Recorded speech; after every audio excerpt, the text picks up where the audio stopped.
Afternoon, family. Today I want to tell you guys about two simple verses in the Bible. Jesus is preaching to, well, not really preaching, but like he's talking to the Pharisees and the disciples about his coming kingdom. And he references Sodom and Gomorrah, and he also speaks to how, people were living ordinary lives. People waking up hoping for tomorrow or hoping for something to come. People, were waking up and, have been content with whatever it was that was happening around them, or, doing everyday mundane things. And then he says this one verse, 3 words: remember Lot's wife.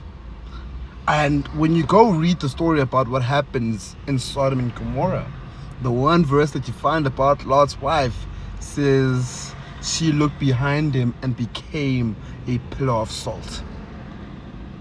Now, when you actually read the story of what was happening in Sodom and Gomorrah, God said, these guys too wicked. They are too wicked. We gotta, take them out of here.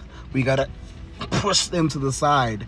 So God is, removing Sodom and Gomorrah, but he is showing grace and mercy to Lot and his family. And he sends these angels down to come and save Lot's family. And the angels tell them, do not look behind you when we are moving. And the one thing Lot's wife does is she looks behind her. And when she looks behind her, it's not necessarily but it's rather this look of longing. I used to have a life there. I used to have a people there. I used to have friends there.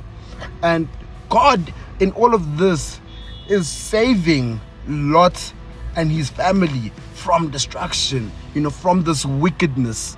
And he's saying, I want better for you guys. And Lot's wife looks back with this longing, like, I used to belong, and becomes a pillar of salt. Sometimes, when God is doing this transformative work in us, we want to look back and say, I don't know if I'm ready to let go. But God is saying, I'm saving you from something wicked. I'm saving you from something painful. I'm saving you. I'm showing you grace, and I'm showing you mercy. And sometimes we harden our heart to that because we think that we had better lives back then and we're afraid of what's to come. But what's to come is God's kingdom, God's grace, and God's mercy.